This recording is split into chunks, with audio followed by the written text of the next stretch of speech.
मला खात्री आहे तुम्हाला बोलायचं आहे।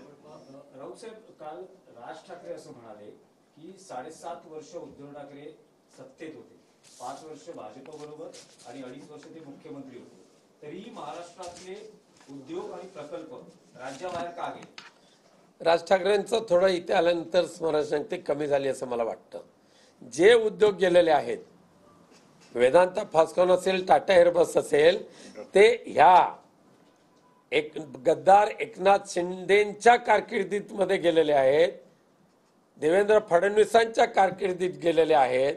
ह्याचं विस्मरण कदाचित त्यांना झालं असेल, पण त्यांना मी आठवण करून देतो की त्याची तारीख बघा कधी गेलेले आहेत ते।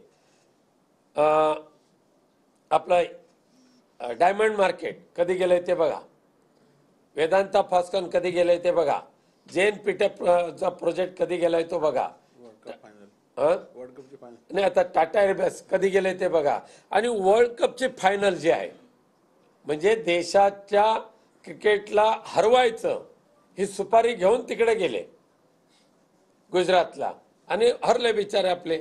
ते जर मुंबईत झाली असती तर 100% वर्ल्ड कप आपण जिंकला असता। त्यांचा आणखी एक दावा होता की समजा जर मुख्यमंत्री पदावरून बिनसलं नसतं तर आज हे एकत्रच असते, एकमेकांवर टीका करण्याची वेळ आली नसती।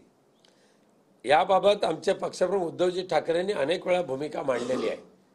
भारतीय जनता पक्षाची लाचारी स्वीकारण्यासाठी बाळासाहेबांची शिवसेना आणि ती उद्धवसाहेब जे पुढे चालवतात ती भारतीय जनता पक्षाची लाचारी पत्करण्यासाठी नाही, त्यांच्या दंडुकेशाहीला, त्यांच्या दादागिरीला, त्यांच्या हुकुमशाहीला पुरून उरून एक देशातले उत्कृष्ट मुख्यमंत्री म्हणून त्यांनी जो नावलौकिक मिळवला तो वशिलेबाजीने नाही, तो ऑन मेरिट।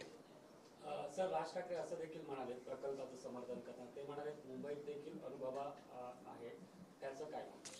त्यांनी अजून एकदा वेळ काढून त्या मुंबईच्या चेंबूरच्या अणुऊर्जेच्या परिसरामध्ये जावं, तिथे राहणाऱ्या घरांमध्ये जावं, घराघरामध्ये दम्याचे असलेले रोगी, टीबीने ग्रासलेले रोगी, अनेक रोगयुक्त असे तो परिसर जो झालेला आहे त्याची दखल मुंबई उच्च न्यायालयाने घेतली आणि राज ठाकरेंच्या डोळ्यावर आता पट्टी बांधलेली आहे, त्याने ती उघडावी।